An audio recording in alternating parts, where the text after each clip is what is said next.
Welcome to the 4th season of the Coaching Cast, your working from home club. Regardless of where you're working right now, at home, in the office, or a blend of both, or whatever you do as a career, we've got something for you at the Coaching Cast. I'm Susie, sales and business coach at Future You Business Coaching, currently taking on my hardest coaching assignment to date, parenting a 2-year-old who doesn't take too kindly to being questioned. And I'm Lisa, founder of Grip Corporate Coaching, personal performance coach, leader, and chief eye roller when it comes to all nonsensical corporate mumbo jumbo which suffocates rather than advocate. In this podcast, we explore all things work related, matters impacting you at work right now, presenting different topics each episode, which we will discuss with some special guests along the way, sharing ideas, hints, and tips for you to take away and try for yourself.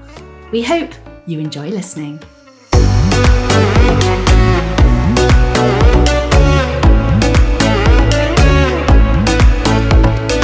Today we're talking menopause at work with our special guest, Bev Thorogood, coach, author, and trainer, whose mission in her work is to support working women and organisations in breaking down the stigma of menopause while supporting those who are experiencing it so that they can continue to be a valued member of the workforce. So stay with us and enjoy. So before we get into our chat with Bev today, Lisa, how are you? Good. Yeah, I'm really good, thank you. The sun continues to shine here in Cape Town. It's very, very hot. I'm not gonna lie. It's warm. It's warm. I'm jealous. Yeah, so I won't bang on about it too much because I don't want to upset my listeners in the UK who are still suffering the UK winter. But yeah, it's very warm. And for someone who is as fair as I am, it's a constant dodge into the shadows to try and protect myself from the intense UV rays. So it will always look as though I've never been anywhere. I always look still extremely white. I literally glow on the beach. My husband says he always knows where I am on the beach because there's this like bright glowing white light. He's charming. So yeah, but no, everything's really good here. We had our friends here who left sadly Friday night, took them to the airport. So yeah, so I felt a bit lost without them since they've been here. I know. But yeah, we had a great weekend. We're making new friends with some Cape Townians who, I tell you what, we went to this incredible place on Sunday evening, got a bit carried away having a bit of a cheeky Sunday sesh, and it was fab. Just met loads of really great people, real mixture of people from all over. You know, there was ourselves English, there were Americans, there were people from Zambia, from other parts of the Cape, from Finland, from Zurich. You know, it was so cool. Wow. So yeah, I highly recommend Cape Town and South Africa in general to anyone. It is a real melting pot of cultures and nationalities, really cosmopolitan in Cape Town. And it's an incredible place. So yeah, don't believe all the negative or incorrect media is what I would say. Come out and see me. If anyone wants to come over, drop me a line. I would. Yeah, I would come and see me. Like to come see you. So should we do a podcast episode out there? Oh, yes. Yeah, so like it's a business trip. That would be good. Yeah, exactly. So no, it's very good here. Thank you very much. Very good. How's your week been? You've not got cold anymore. Just a standard week in Susie's life. Yeah, I've thankfully not got a cold anymore. So I am feeling a lot better. Thank you very much. However, the dog, Marley, who often features in the background in this podcast, he's been unwell. So he's got pancreatitis, which is an infection of the pancreas. Pancreas situations all over, because obviously I don't have a working pancreas because I'm diabetic. So, obviously quite a thing in our house. But he's fine. He's okay. He's just on some medication. He wasn't very well, but he's okay now. I then locked myself out of my house. Which with Arthur, my 2-year-old, which was annoying coming back from the shop. I wasn't actually out the house that long, but it was just more annoying because I had a toddler with me and they're not the most patient of creatures. And also in the same day, locked myself out of my email account, which I don't even know how I did that, to be honest. I have no idea. I'm back in it now, thankfully. But it was one of those situations, you know, when they're like, we'll send you a code. And I was like, brilliant, fine. I've got my mobile phone, send me a code. And then it never arrived. Do you know what I mean? But the number was right. So I was getting so weird. Infuriated. And also it was on a day where I was doing my other job of parenting. And so you just like, I just don't need this. Like, this is the thing I just don't need. So that was slightly annoying. But on the positive, I've been doing dry Jan. And I didn't know you were doing dry January. Yeah, been doing dry Jan. How have we not had this conversation? I don't know, actually. It's a really fair point. I've got no idea. Oh, right. And you did it successfully. Yeah. I always said I wasn't going to go to the 31st of Jan because I had a girls' trip away with my uni girls the last weekend in Jan. So I just went up to that Saturday. So technically like 2 days before. But anyway, I'd always said from the outset. Still a huge achievement. I could never do dry January. Like, yeah, it's I not needed possible. it. I needed it. Like, I drank a lot in December over Christmas and New Year. And I felt better for it, I have to say. So that was good. And so, but then it was nice because I was like, yes, it's over. So I can have a glass of wine to get over my stress of locking myself out and locking myself out my email as well. So that did actually help a little bit. And then I suppose final thing we should talk about is today is our, what is it, birthday? It's our anniversary. Birthday. I think you can call it a birthday. It's our 1 year birthday. It's our 1 year birthday, CB Biz, today. Yeah. We are one. We are officially 1 year old. So 1 year ago today, we released our first ever episode of the Coaching Cast. I can't even remember what it was on. Can you? It was all around working remotely. Yes, it was. It was the pilot episode. Although we released 3 episodes at once, didn't we? We released 3 in one go. The pilot was working remotely. Don't listen to it. It's terrible. The second one was building relationships remotely, or that could have been the third one. And then there was motivating yourself and others, which was with the fab Mike Mayer, who's one of my friends, who's the breathwork coach, who's got the Take a Deep Breath podcast. So they were the 3 episodes we released all at once at the beginning of February, a year ago, 1st of which Feb. is mad. Because in some ways that feels like it was ages ago. In other ways, it feels like it was yesterday. It's really weird. It's so weird. I know. Can't believe it. But yeah, we are one. We are one. We made it to 1 year old. And for anyone who's still listening, thanks so much for being here. We really appreciate it. We honestly really appreciate it. We really appreciate it. And if you love what you hear, remember, leave us a review on Apple Podcasts. It really is the difference from us being a really great, successful, prominent podcast and just one of the thousands that are out in the ether. So please, this is something we love doing. We hope you enjoy listening to it and that it's useful. We would love to do more of this. So please leave us a good review on Apple Podcasts and share it with everyone you know and love and tell them to do the same. Yes, please. That will help us get to our second podcast birthday. Yes. Hopefully. Yeah. In the 1st of Feb 2023. Fingers crossed. But talking of episodes, we have a brilliant guest with us today, Bev. So should we get chatting to her? Let's do it.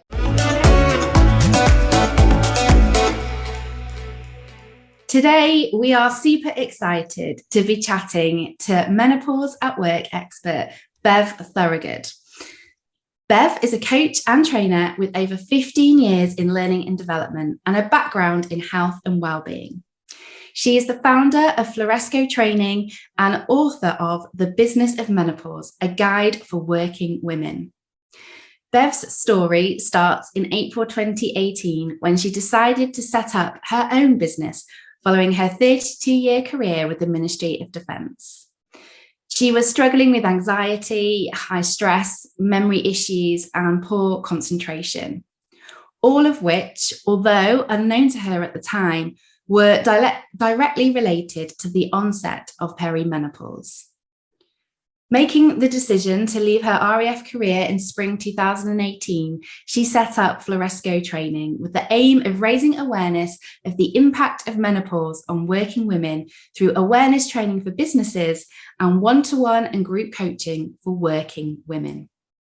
She has gone on to help hundreds of organisations and thousands of employees across all sectors to understand the impact of menopause on working women, as well as helping businesses to understand the impact on recruitment, retention, absenteeism, morale, and performance.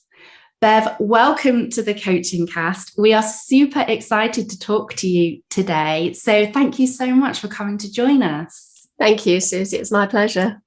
Well, let's get into it, because I know this is a really, really important and hot topic at the moment, and is getting a lot of conversation and discussion, both in the world of business, but also in mainstream media as well at the moment. And I was actually watching an episode of, I'm a big Sex and the City fan, and they've got a brand new sequel out. And managing and dealing with the menopause is actually a big storyline in Sex and the City at the moment, with the characters, experiencing it and going through it. And it's obviously something which is a huge part of a woman's life, and can be, in some instances, pretty impactful in terms of their career as well. So can you just tell us and our listeners just a little bit more about some of the most common symptoms of when you're experiencing menopause? Gosh, okay, so there's somewhere around 35 or more symptoms. So it's really hard to say which are the most common, because actually a lot of the symptoms people are experiencing then may not realize are menopause related. I think there's the ones that we're very sort of familiar with, things like hot flushes, tearfulness, getting a bit snappy and a bit ratty with people. But some of the ones that I think that we don't necessarily pick up on as quickly are some of the psychological ones, Susie. So things like anxiety, low mood, depression. Brain fog is a big problem for a lot of women. I think you were saying you've got a little one, you may be familiar with the baby blues or the baby brain. Yeah.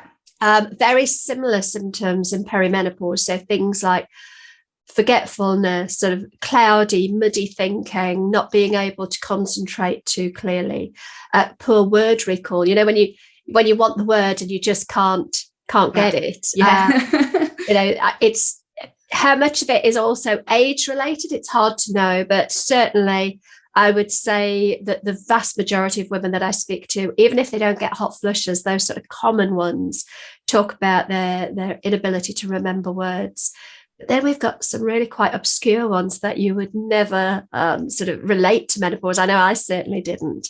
Things like heart palpitations, urinary tract infections, tinnitus, metallic taste in the mouth, restless legs. Gosh, I could go on. There's so many of them. So it's very, very hard to say which are the common ones, because they're possibly more common than we think, but we're not relating them to perimenopause, if that makes sense. Got you. And I know we touched on the bio there, that in the kind of introduction, that you went through a lot of those different symptoms that you touched upon there. So just give our listeners a bit of an overview of your kind of story and experience of going through the menopause. Yeah, so as you say, I worked for the Ministry of Defence for a long time, and 30 years of that was working for the Air Force. I wasn't in uniform, I was a civilian, so I wasn't in the Air Force, but I worked for the Air Force. And I actually I'd moved roles about a month before my 50th birthday, still within the same organisation, just into a new role. And on my 50th birthday, I got my first hot flush. That was a treat. And for me, that was the signal that menopause was starting, or perimenopause. I have to say I hadn't even heard the term perimenopause when I turned 50. But that was kind of the trigger. Okay, I've had a hot flush. This must be my time now. I'm 50. But it wasn't really until I started to learn a little bit more about what was happening that I started to look back over probably the last 8 years before that. I realised that my periods had become really erratic and very, very heavy. I'd started to feel anxious about things I hadn't ever felt anxious about in the past. physical changes. I was starting to feel achy and joint aches, and I'd always been reasonably fit and healthy. And things that I'd taken for granted suddenly became quite sort of difficult to do, in terms of, just joint aches and everything sort of stiffening up. And it's really hard to know, is it just because you're getting older, or is it menopause related? Yeah. So I actually sort of started to realize that all of this had probably been going on for quite some time. And over the next 2 years, so from that sort of first hot flush on my 50th birthday, as I said, I'd moved into a new job that definitely wasn't in my zone of genius. I'd gone from training delivery and being an educational advisor, very much customer facing, into a training assurance job, which was all about policy and compliance and all of the kind of the back end stuff, which is very important, but not really my bag. So I kind of was starting to feel like I was failing in my job because I just couldn't pick it up. They'd made me the IT manager, and my IT skills were, next to none. So I had all of this kind of stress about trying to perform in this new role. And the anxiety was getting worse, and the brain fog was getting worse. And I remember having, on one episode, I remember of completely losing memory of something. I write about this in the book, actually. I'd been asked to purchase some racking. I worked on an aircraft repair training school, and they needed some racking for the guys in the workshops. It was about £5,000-ish worth of kit. And I'd gone across to the purchasing department, spoken to the clerk over there, given her the purchase order, came back to my office, met my boss, who was absolutely lovely, 27-year-old man, absolutely gorgeous man, met him in the corridor, told him I'd just been to put the order in. And he just looked at me blank, Susie, and he was like, the racking is already in the workshop. It's already erected. It's connected to the wall. They're using it. The kit's in there. Right. Then, you just have this kind of blank moment when you're both on totally different conversations. And I felt very embarrassed, couldn't figure it out. Walked through to the workshop to check for myself, and there it was, attached to the wall, safety checked, all of the stuff had been done. Went back to my desk and sat sort of staring at the computer thinking, I don't know what's going on here. For some reason, I don't know why, I thought, let's just have a look back through my Google history. And there it was in my Google history. I'd ordered the racking online about 3 weeks earlier. It had been delivered. I'd paid for it with my corporate credit card, so I didn't even need to have gone to purchasing office. Yeah. And to this day, I don't remember ordering it. But I checked all my paperwork. It was all in order. And I think that was probably the lowest point for me in thinking, am I getting on early onset dementia? Am I totally incompetent? Have I suddenly realized that after 32 years of feeling reasonably competent, now I've got no competence left? It's all gone. Yeah. And it was quite devastating. Thankfully, that was the worst of the memory issues. But it knocked my confidence hugely. I mean, my boss was brilliant. He was really supportive. He just laughed, to be honest. Like, we all make mistakes, don't worry about it. But it felt more than a mistake. It felt like it wasn't a mistake. I'd completely blanked it out of my memory, and that was really scary. Yeah. Anyway, I'm sort of talking very long-windedly about this, but after 2 years, it was a real struggle. My confidence was through the floor.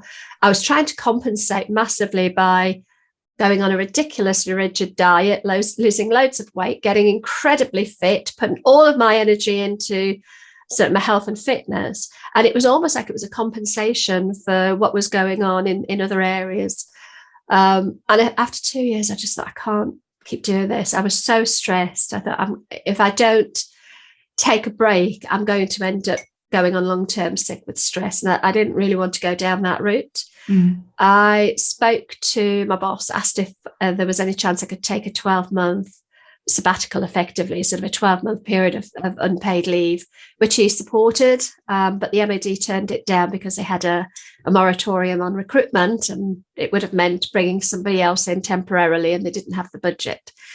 And that's when I made the decision to sort of walk away from my career in 2018. And now I know that, with the studies that have been done and the work I've been doing, I know that I'm one of about 900,000 women every year that walk away from their career unnecessarily. I think it wasn't really so much that my boss was unsupportive or anything like that. He wasn't trained. He didn't understand what I was going through, but neither did I. We had no education. I think often we think men don't know much about menopause, but we women don't get taught anything about this either. So yeah, it was quite a challenging 2 years. Sounds it. And I think, Lisa and I haven't yet experienced menopause, which is one of the reasons why we wanted to work with you on this episode, Bev, because we wanted to kind of talk to somebody who was who had experienced it and has a real passion and belief in terms of the work that they do around it. But when I was researching for this episode today, I came across this stat, which you've just touched upon there, because it honestly astounded me, because this isn't my day-to-day world, so I didn't know a huge amount about it. But that stat is that women make up nearly half of the UK workforce, but around 900,000 women have quit their jobs because of menopause. And I read that yesterday in my preparation, and honestly, it really floored me for a second. I kind of sat back in my chair and I was like, wow, that is a hell of a statistic right there. Scary, isn't it? No idea of the impact, as you mentioned, and your story is obviously one of many. Well, obviously, since I've been doing the work that I do over the last 4 years, I've spoken to so many women whose story is far worse than mine. I thought my symptoms were bad. Looking back, I realized that mine actually weren't as bad as many other women are dealing with.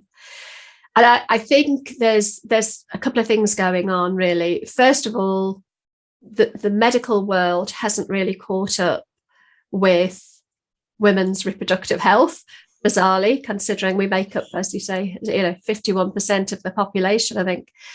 So we don't get a huge amount of support or help through the medical world. Unfortunately, I have to say there are some brilliant GPs out there, but on the whole, GPs themselves will admit they don't get enough training about menopause. They don't understand it well enough to be able to, in a 10-minute appointment, connect all those dots. So we're not necessarily getting the support and the education and the information that we need from our GP. We don't get taught about this throughout life. Thankfully, that has changed. So now menopause is a topic on the national curriculum in schools. So school kids now coming through will get taught about menopause as part of their wider sort of sex education. But for the majority of us, we don't know anything about this. So we're coming at it blind. I lost my mum when I was 22, so I didn't have her to talk to about this. But even the women that I talk to who do still have their mum, that generation don't seem to want to talk about it. And I've talked to my mum-in-law who's 90. And when you talk to her, she said, oh, well, I didn't really have anything. I had a few hot flushes and that was it. But then as I've kind of scrape back some of the layers, she talks about the fact that she was really anxious around that time. She was actually on HRT, so a lot of her symptoms would have been mitigated. But she talks about insomnia and fatigue, and I'm like, but they're all menopause related symptoms. Oh, I didn't know that. Yeah. So we're not learning from our elders either a lot of the time. And of course, the workplace, as you've just said, 51% of the working public. I can't remember the exact stat that you said. Yeah, women make up nearly half of the UK workforce, but around 900,000 have quit their jobs because of menopause. Yeah. So, of course, go back generationally, and many of our sort of mums and grandmas weren't working or weren't working to the same extent that we are. So we didn't have the same. We've got different stresses in our life, and we do know that stress hugely exacerbates those menopause symptoms. So there's a whole load of things going on, and because we're not aware, which is really the crux of why I do what I do more than anything, is to raise awareness, because I think forewarned is forearmed, isn't it? I love the fact that you two ladies are, you haven't reached it yet, but you want to know about it, because when you do get there, there's something really empowering about knowledge that you know what you're dealing with. Therefore, it's not a big surprise or mystery, and it's not a shock. Yeah, and I think you've nailed it there around the awareness and the knowledge, because I think knowledge is power always, and the more you have, the more that you're empowered with choices. And I think I can totally relate to that generational story that you tell there about with your mother-in-law. For me, the menopause that I can never remember ever being spoken about was always spoken about quite in a sense of being brushed off, pushed aside, the stereotype of the women with the hot flushes, as though it's quite quite sort of minimal, like not a big deal, like women. But I do also think that's the attitude as well of women, of like, we just crack on with things, and we have to deal with an awful lot, especially when it comes to our emotional status over our lifetime, what with going through puberty and periods and babies, if you're going to have them, and then now we get the menopause as well. It feels like we go through this quite hefty cycle, and we're used to our bodies consistently on a course of change, and a change that's quite like substantial. And I just feel like definitely within my family, the menopause was just something that it happens, we get on with it, we just cracked on, and we, as you said, there's a stoicism that kind of, which is quite admirable, but at the same time is dismissive of actually what we are going through, and the fact that we don't have to go through it to that extent, and there is help and support. But to your point, Bev, you wouldn't know there was help and support if no one else is talking about that or offering it. And I know even with HRT, that's not a given. Like, I was watching some clips from the recently aired This Morning, where they had a doctor talking about the menopause with Lisa Snowdon, who's, I think she went through quite very early onset menopause in her 40s. And very, very horrendously so. It was very aggressive for her, and even then it was being spoken about that HRT is not actually always the first solution that GPs put forward. And often that's because that could be they don't even diagnose it correctly in the first place. But also that potentially it's this whole widespread issue I think we do have in the UK about what's available where you are and how quickly it is available where you are. Yeah, there's a number of things. You're absolutely right. I think the doctor you're referring to is Louise Newson, who runs the Newson Clinic in Stratford-upon-Avon. And she's made incredible strides in really bringing menopause to the forefront of sort of into the consciousness, I guess, of GPs. And this is not just something we can dismiss as women's issues. It's a hormone imbalance, and we all have hormones, men, women, all genders, we have hormones. It's interesting, actually. I think, going back to your point, Lisa, about we just stoically get on with it, I think there's a balance to be had. I think, I've had my own horrible experience of it, but actually there's also a flip side to that of, this isn't an unnatural event. It's a natural part of every woman's life cycle. Therefore, how do we find the balance between recognizing that it's difficult, it's turbulent, but it's normal and natural, and it's not something to fear? I think there's this sort of messaging a lot of the time around, menopause is miserable, it's terrifying, it's going to be horrible, you're going to, all of these horrible things are going to happen to you. Well, actually, they're not happening to you. You're going through a transition. And I do believe that forewarned is forearmed. And you're absolutely right. There are ways to manage those symptoms. It's more difficult for some people that maybe have gynecological issues and other things going on. But for the vast majority of us, it is a natural, normal part of our life cycle. And embracing it rather than fighting it actually can really help to create a more positive experience of it. At the same time, I don't want to underplay or, undermine the many symptoms that are very real, but it is that balance between, I don't want to give the message that actually women going through menopause are a lost cause and they're all going to, fall to pieces, because that's just so far from the truth. There's a real balance. Do you get what I mean? Yeah, absolutely. Absolutely. And I think that comes back to your point around actually the anxiety around these sorts of issues can exacerbate them. And I know you made the point that actually anxiety can really deepen and heighten your symptoms within the menopause and make it so much worse. And actually, the more as you said, the more you have that forewarning and the more that you understand what's happening and how you can manage it, the more you can therefore manage your anxiety. Because I do think anxiety often comes from a lack of, feeling out of control, feeling frightened, the unknown. Well, actually, the more you're informed, the more you can help manage that. It won't necessarily go away completely because we're human beings and I think we love a bit of anxiety, but at least you can help manage it for yourself.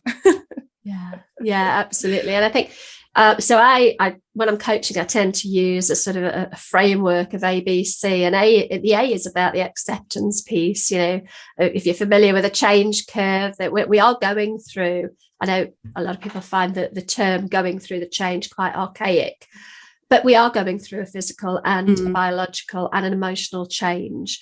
So we are going to go through those stages of that change curve.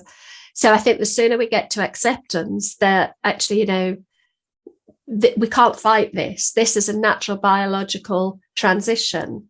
Accepting it means that we start to do exactly what you've just said there. We take control and we have choice. So the ABC starts with acceptance, or getting to the point of acceptance. And in order to do that, we almost have to look at the B, which is our beliefs. What do we believe about getting older? What do we believe about menopause? What do we believe about the role of women in society as they as their reproductive years come to an end? Is our belief system that actually this is the end of my useful life? Or is it more around, okay, so that's that chapter finished. Now let's look at the next chapter. And that's a much more empowering way to look at it. And then the C is about control and choice, because as you say, once you know what you're dealing with and you've challenged any sort of negative beliefs you might have, all of a sudden you feel very much more in control. And therefore you can make more informed choices that work for you as opposed to being imposed on you. Just touching on that piece there about awareness, we've kind of mentioned it briefly in our conversation so far about the term perimenopause. And I know, Bev, I was looking at your LinkedIn recently and you shared that you felt that you'd gone through this kind of this particular stage of menopause for about kind of roughly 12 years now. But until I started looking at this area for today's interview, I didn't know a huge amount about what it was, like how it works. So could you just talk to us a little bit about perimenopause and what it is? Yeah, absolutely. So perimenopause literally just means around the time of menopause. So menopause is in fact just one day. Yeah. Oh, that's a look of shock, Lisa. Yeah, I did not know that. So menopause is one day. It's a diagnostic line in the sand. It's the day 12 consecutive period, 3 months from the date of your last period. That's how a doctor would define whether you'd reached menopause or not. But actually, it's a bit of an arbitrary one, because actually a lot of women don't know that they've been 12 months period free. But perimenopause is the time leading up to that sort of that point at which we're no longer having periods, we're no longer releasing an egg each month. It literally means around the time of menopause. It's the time when we start to show symptoms. It's really the time when the ovaries begin their journey towards no longer releasing an egg each month. So it can become a little bit erratic. Sometimes we might miss a few months when we're not ovulating. So our periods can become a bit erratic. It's also the time when the three key sex hormones, although there are lots at play, but the three key players, so testosterone, estrogen, and progesterone, are starting to decline as they lower in preparation for menopause. And it's during this sort of decline, if you like, or the perimenopausal phase, that our hormones start to fluctuate, particularly testosterone and estrogen. And it's those fluctuations that cause many of the symptoms. So we have testosterone and estrogen receptors on pretty much every cell in the body, the brain, the heart, the skin, the genitourinary area. We've got these receptors everywhere in the bones as well. And as they fluctuate, certain receptors become a bit more deficient in those hormones. They can obviously produce symptoms like the broad range that we've spoken about already. And that perimenopause sort of period, I guess, there's no defined term that it's going to, start or last for. Generally, anywhere between sort of 2 right up to sort of 12 years before that day of menopause is reached. And for some women, they remain symptomatic for a few years post-menopause, which is why that perimenopausal period can actually be quite significant in sort of duration. I don't know the figures in actual fact on what the average length of perimenopause is. I probably do, but I can't recall it at the moment. But I would say it's not unusual to have sort of a 12, 15, even maybe up to as much as 20-year perimenopause. Wow. But of course, we're not necessarily severely symptomatic for that period of time. I always think it's a little bit like pregnancy, isn't it? You're pregnant for 9 months, but actually it's normally only that bit when you go into labor that's quite severe. I think for many women, their perimenopausal symptoms start gradually, quite insidiously sometimes, and then they sort of build to a peak, but they do tend to come and go over time as well. One thing I have learned about menopause and perimenopause, there are no definitive answers. Yeah. There's no way you can say this is what will happen, because there'll always be exceptions to the rule.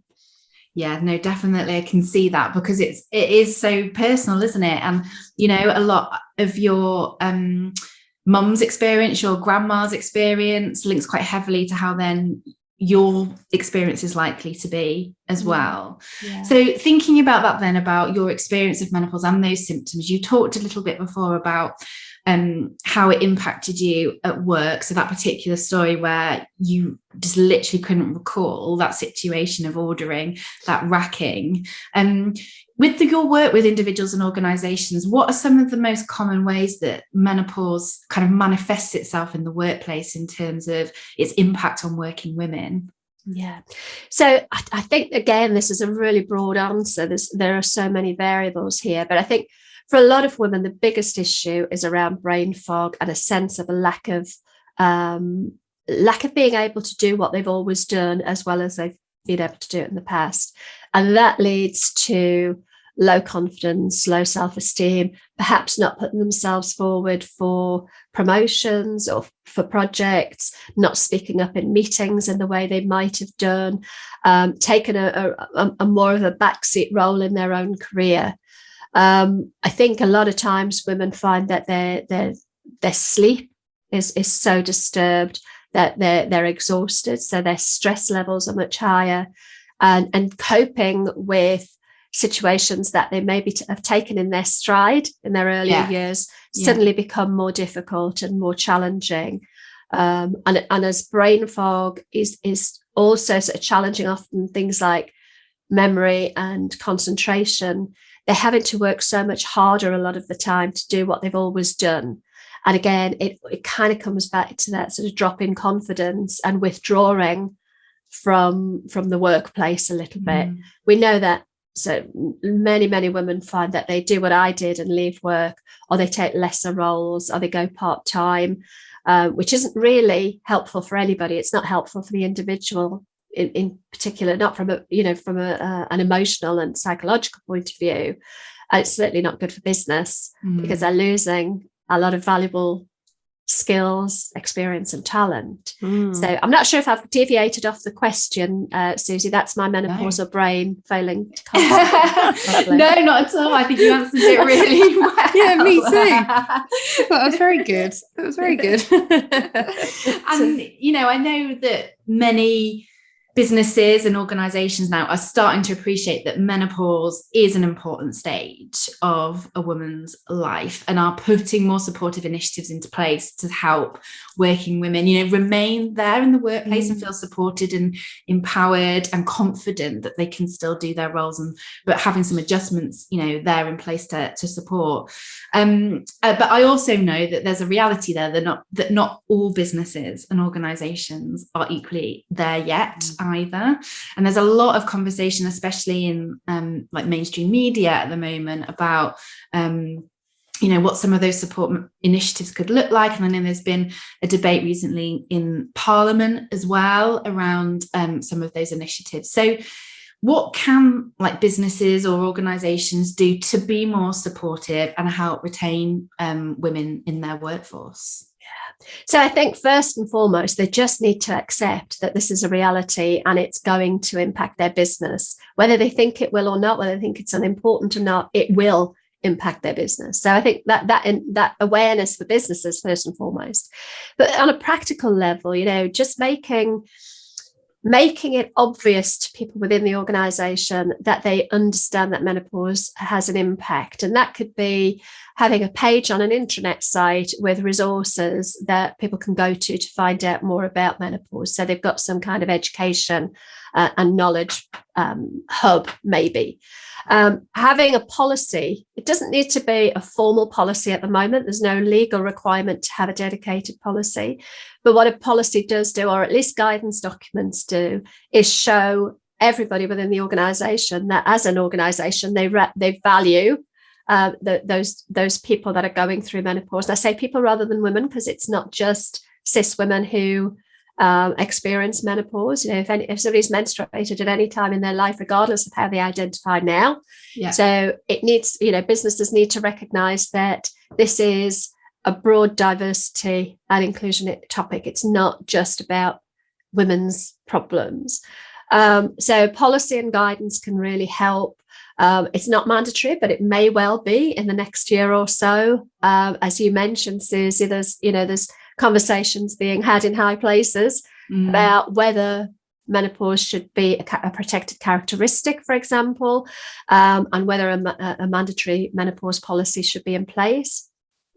I think a policy is great. I think it gives the right message. But I think other things at practical level, obviously as a trainer, I'm massively in favour of awareness training. But actually, I think the policy on its own doesn't change behaviours and attitudes. Training and awareness really does start to get the conversation going, break down some of the stigma, break down some of the taboo. My main objective when I go into an organisation to deliver training is just to start a conversation. More than anything, it's to almost open the door to allow people to open up about what it is they're experiencing. Because I think probably one of the biggest things an organisation can do is try to create an environment where people feel safe to talk about their menopause without fear of ridicule, without fear of being in any way disadvantaged. So that, when you think about it, you've got a lot of women, especially in fairly senior roles, who've probably clawed their way up their career ladder. It's whether we like it or not, it's still more difficult for women in the workplace to get to those senior levels. So it's going to take a lot of trust and a lot of psychological safety to feel brave enough to open up about what they're going through and risk losing what they've worked so hard for. So I think if businesses can really make it clear that they recognise that this is a temporary transition and make it clear that they will support somebody going through their transition, so then not having to bury it and kind of work through it. Very simple, very, very simple adjustments can make a huge difference. So obviously, again, looking from a business point of view, having good access to occupational health, having potential referrals to an employee assistance program that maybe has a counselling service. We know that cognitive behavioural therapy can help with symptoms. Allowing flexible working. COVID has actually done some real good in terms of work from home and flexible working. That does come with some other issues. People can often feel quite isolated working from home and lose that kind of that connection with their workplace. But we do know that flexibility can really help.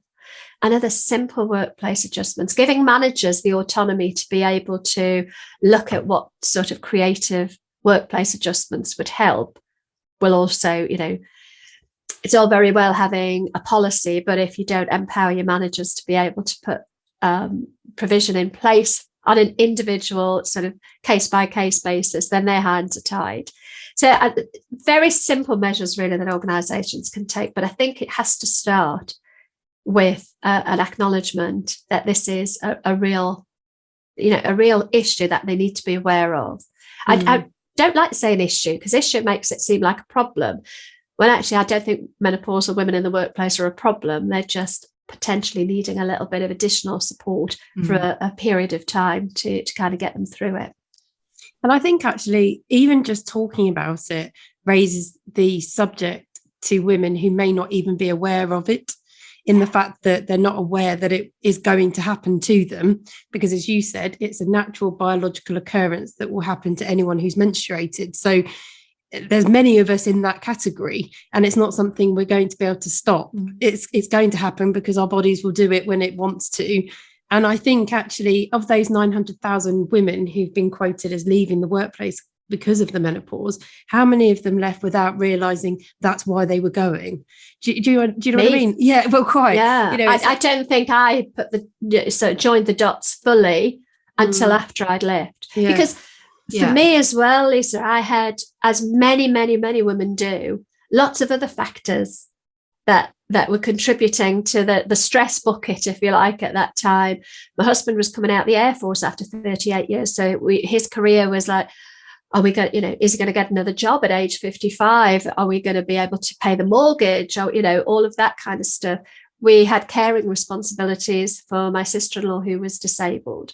I didn't have elderly parents, but my father-in-law he was dying of cancer at the time.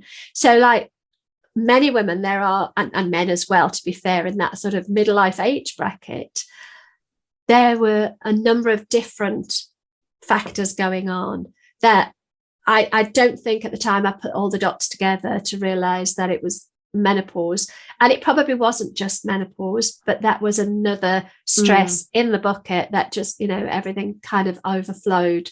So I think the recognition by organizations that normal expected age range for women going through menopause, and I say that because actually it can happen at any age from puberty onwards. But the majority of women going through menopause are probably somewhere between 40 and 55. And it's a time when lots of other stresses are going on. Children are leaving home. Children aren't leaving home when you want them to. There's lots of financial pressures when you've got older children. So, I think it's that recognition that if you want to keep good talent in the workplace, you've got to kind of take the highs and support through the lows as well. You can't just abandon people when they just need that little bit of help. And be real. It's part of an individual, part of their life cycle. And you said there's other, as you rightly say, there's other pressures and other bits of going on. That's life, isn't it? And we'd like to think that we bring our true selves, life and everything to work with us. That makes us who we are, and, the authentic people that hopefully we turn up to be. So I think touching upon that individual kind of perspective there. So if we have a listener now who's listening to this and thinking, I think this is me, I'm starting to kind of have perhaps more clearer or identifying clearer symptoms that I'm experiencing menopause. I'm struggling a little bit at work because some of my symptoms are making it harder for me to do my job, and I'm starting to feel a bit less confident about what I'm doing. What would you say to them to kind of do as a good kind of next step in terms of them perhaps in kind of taking ownership now and thinking about how they can move things forward at work? I think you've hit the nail on the head there, Susie. Take ownership. Okay. I think, first of all, we need to, I think there's a big thing here about not feeling that menopause is any way related to age and getting old. I think we need to acknowledge that, many women in their 30s and 40s are starting to feel this. So it's not an age thing. So don't fight it. But taking ownership for me is about doing your research, finding out for yourself what it's all about. There are some excellent resources out there. You mentioned Dr. Louise Newson earlier. She's got an app called the Balance app. Her website, The Balance Menopause, is absolutely packed full of really good evidence-based information. The British Menopause Society has a website which is packed full of evidence-based information. So I think first and foremost, do your research and get help. I probably was one of those women who fought against HRT for a long time, feeling it was, I'll get through this, like the Stoics we are, Lisa. I'll get through this. I don't need medication. But actually, all it's doing is replacing a hormone that you're becoming deficient in. Yeah. So I think, for me, it would be take ownership, do some research, and then have the courage to speak up about it. I speak to so many women who, but when they finally kind of plucked up the courage to go and speak to their boss about this, I found them really, really open and supportive. It may happen that there are few that won't. I would argue that if your boss is that sort of unsupportive, maybe you're in the wrong career, maybe it is time to have a move, who knows, but certainly taking ownership, doing your research, good quality research, speak to a GP if you need that help. It doesn't have to be forever. It can be a short-term fix to get you through this sort of bumpy road, and find the courage to actually speak up about it. That is obviously much easier to do if the organisation is already ahead of the game and opened up the conversation.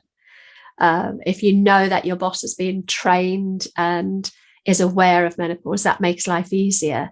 But at the end of the day, we do have the law on our side.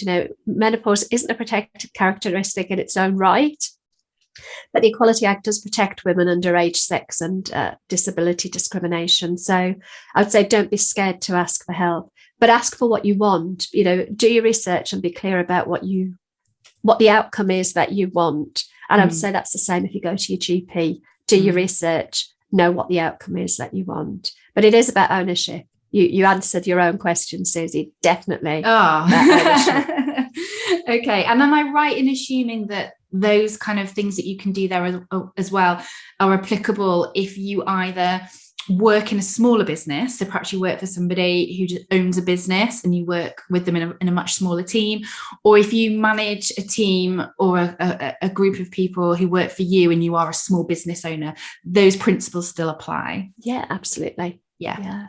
Brilliant. Okay. So I know one of your mantras in your work is about making menopause mainstream. Yes. And I'm sure we've kind of touched upon some of the elements of that in our conversations so far.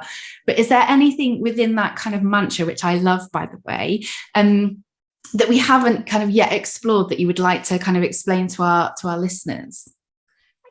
So I think it's just really the reason I use the make menopause mainstream, apart from the fact that it's rather nice alliteration, is this is not something we should be ashamed or embarrassed by.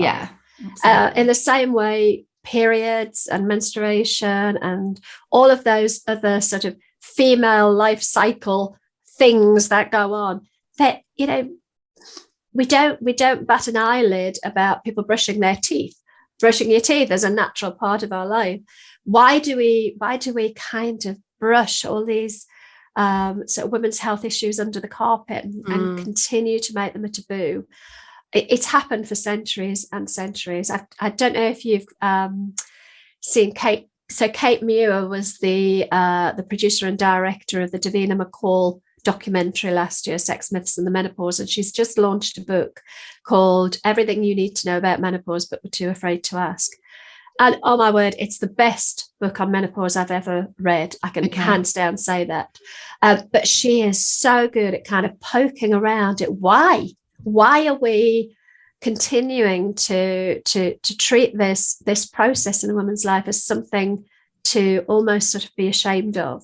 And so I think that the whole make menopause mainstream is, let's make it as mainstream. Let's make taking HRT, for example, as mainstream as popping a paracetamol if you've got a headache. Let's make talking about menopause as mainstream as talking about the weather. It's just a natural occurrence. And I think I see so many women, and I talk to so many women who are just terrified of admitting that they are potentially in menopause because they see it as some sort of failing. And that breaks my heart because actually, if I can get a little bit idealistic for a moment, that whole making menopause mainstream bit, I see this as a real opportunity to become something new and different. So I use the analogy of the caterpillar going into a chrysalis, and the chrysalis it's a bit ugly and it hangs on the tree. It doesn't look very pretty. And there's an awful lot of change going on in that chrysalis. But what comes out of that is a butterfly. And actually, what a butterfly can do that a caterpillar can't is it can fly. So far from being sort of tied to all of the things that we might be tied to in younger years, actually, as we come through the menopause transition, we can spread our wings and do things that are empowering and fulfilling for us without some of the kind of the baggage is probably an awful word, but some of the constraints of our younger years. So yeah, I want to make it mainstream. I want to make it something that we look forward to, not that we dread. Yeah, something more positive. I love that analogy of the caterpillar and the butterfly. My little boy's favourite book is The Hungry Caterpillar, which that absolutely happens. He goes in the cocoon and then off comes the butterfly and off he goes. So on that sentiment then of perhaps creating more butterfly-like situations and experiences for individuals, what are your top tips for helping both working women or individuals and also anyone who may be managing someone who is currently experiencing menopause to help them make things a little bit more comfortable at work? Yeah, I think, just think practically. Most of the time, symptoms can be helped by very simple practical measures. A desk fan, a few more breaks so you can go to the toilet when you're desperate without having to kind of feel guilty about it. Maybe, not being sat. Nobody likes being sat in a 3-hour long meeting. So, just think about, let's break this up a little bit. So if somebody is struggling, they can go and get a break. I call it decompressing. They can go and, have a break. So there's very simple measures that you can take in the workplace. I think I use, when I'm talking to managers, a lot of the fears that I have from managers, especially male managers, is, how do I talk about menopause without offending anybody? What if I say the wrong thing? Yeah. My thoughts are, if you come at it from, I call it 3 C's. I have to have these little acronyms and things, otherwise my brain doesn't function. Have the conversation. So the first C is communicate. Have that conversation. Don't be frightened to have it, and don't be worried about saying the wrong thing. Saying nothing is worse. The second C is about curiosity. Just get curious. Don't try and have all the answers. Don't feel like as a manager you have to have all of the answers or be an expert. Ask questions, listen, get curious about what somebody's going through, and come at it from a place of compassion. And I think if you're coming at it from a place of compassion, your likelihood of saying the wrong thing is reduced. And even if you do, hopefully the person receiving it will realize that maybe you've said something that isn't the right terminology, or isn't exactly right, but at least it's coming from a place of compassion. So don't be frightened to have the conversation. Come at it with curiosity and come at it with compassion, and I don't think you can go far wrong. Brilliant. That's some great top tips. Thanks for that, Bev. And so just to kind of conclude our conversation today, when we have a guest on, we reach out to our listeners to ask them if they've got a question that they would like us to ask our guest. And we have one for you today, which Lisa's got. So she's going to take you through that now. Okay. So Bev, we've got a question that's come in from a listener of ours called Jackie. And her question is, very suddenly, I can experience the onset of extreme anxiety, feeling sad for no particular reason, or tiredness. Is there anything I can do to help prevent or manage this better? There's a lot you can do, really. And obviously, I don't know Jackie's circumstances. At a very basic level, HRT will help. I don't want to be too blunt about that, but HRT will help. There could be other things going on that are more than just hormonal changes, as we've spoken about earlier. Other life events can make a difference. We do know that cognitive behavioural therapy can really help with anxiety, and also physical symptoms as well. Cognitive behavioural therapy, as I'm sure you know, is a talking therapy based around sort of looking at your thoughts, your feelings, and the actions, that sort of loop. A lot of times the anxiety comes from the thoughts and feelings that we have, and kind of driving fear almost into that as well. So CBT can really help. Managing stress and getting a good night's sleep, eating well. We're very holistic beings, so it can all kind of fit in. Certainly getting a broad balanced diet, sometimes managing your caffeine and alcohol intake, both of which can upset your sleep patterns and can lead to anxiety. There are so many things she can do. If it were me, what would my first thing be? If I wasn't on HRT, I'd go and get it, because actually we do know that it's a great leveler, because often that anxiety is due to increased sort of cortisol release and increased stress levels as a result of lowering estrogen. So balancing the estrogen can often balance everything else, but it's a good starting point. There are lots and lots of ways that she can potentially manage it, but without knowing more about what's causing the anxiety, it's hard to know which way to go. CBT, very, very helpful. Okay, That's great. That's Thanks, brilliant. Bev. Thanks, Bev. So I've come to the end of our conversation today. We've had an amazing time talking to you. I've learned so much actually in this conversation today. And I know you've mentioned lots of different resources, great books. You've got a book as well. And so what we'll do for any of our listeners who want to find some of those resources, we'll put them in our show notes. So the show notes for anyone who's listening are available on the Apple podcast app. They're part of the episode. You just click on the episode and they'll appear, and then you'll be able to link through into some of those resources and books that Bev talked about during our conversation today. But a really important subject that we absolutely wanted to bring attention to and discuss on the Coaching Cast, and it's been an absolute joy to talk to you. Thank you so much. It's been brilliant. I've really, really enjoyed it. It's been my pleasure. Thank you so much for inviting me along. Yeah, thank you, Bev, so much. Thank you for sharing your personal experience so honestly and humbly, and for sharing all the support that you know is available. It's so helpful. So thank you very much. You're welcome. You take care. We are coming to the end of today's episode, where we've been learning more about how to manage the menopause at work with our guest, Bev Thorogood.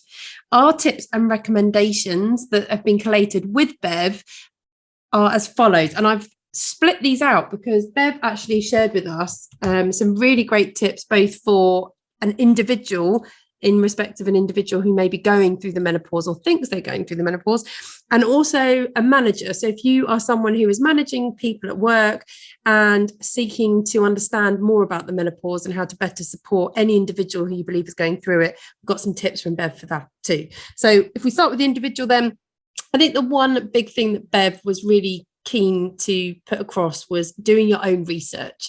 So ultimately, it's your body, it's your system.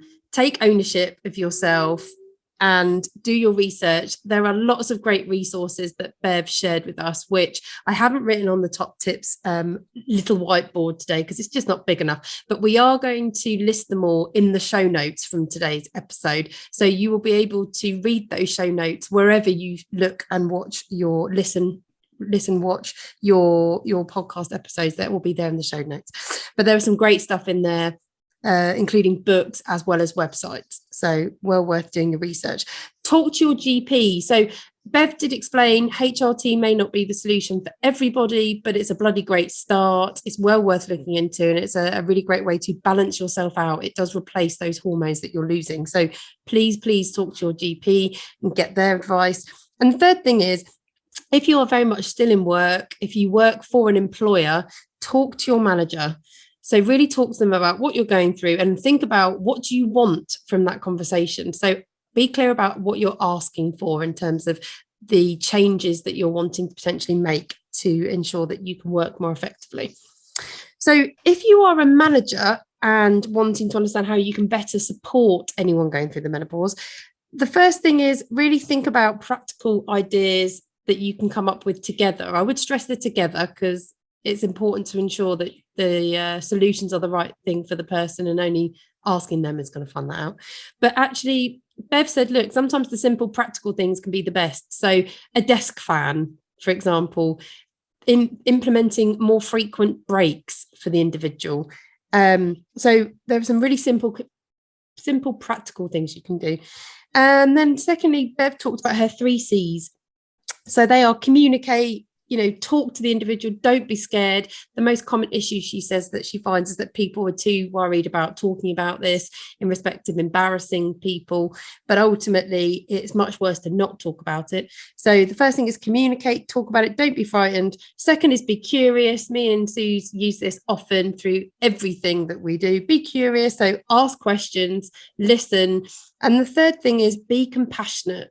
So ultimately, this is something biological. It's not within our control. So the individual will be going through this, whether they like it or not. So be compassionate around that and show your support through, empathizing, showing that you care for them.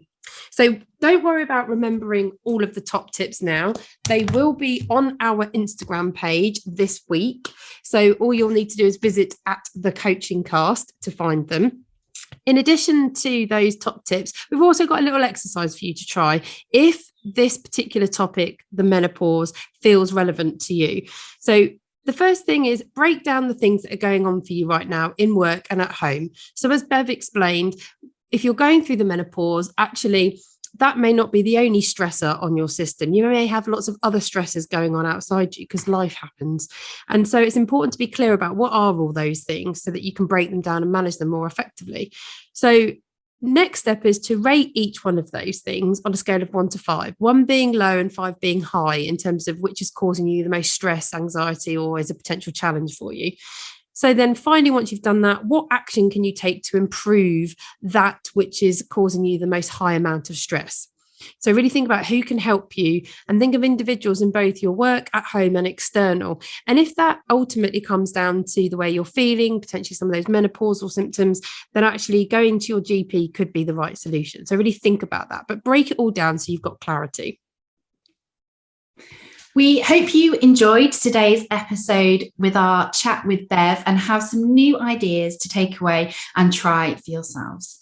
If you have any questions, thoughts, or feedback, we honestly love hearing from you. So please keep it coming. You can contact us at hello@thecoachingcast.co.uk, on Instagram @thecoachingcast, or even on our brand new website, thecoachingcast.co.uk, where you can also sign up for updates and exclusive content. Your support means everything. Therefore, if you like what you've heard today and would like to help us grow this podcast and keep doing it, please do us a favour and follow us on Instagram. Leave us a review on the Apple Podcast app. It really is the only way for podcasters to be seen. And subscribe to future episodes wherever you listen. So you can subscribe on any of the podcast platforms. You can also subscribe on our YouTube channel as well. That will give you the first notifications of new episodes coming through. And as we said, YouTube, you can watch us there. You can access that directly on YouTube, or you can access it via the website where all of our episodes are saved. In next week's episode, we're discussing the topic of believing in yourself at work and why that is your superpower. If anyone is listening to us, Lisa's just doing a little superhero impression there. Where's my cape? We both love music and use it to motivate and energize us. So we like to finish each episode with our personal song recommendation, giving you positivity and energy as you launch into your next meeting. It's my choice this week, and I've chosen Dry Bones by Gregory Porter. Thank you so much for listening. Have a great week. And remember, you've got this.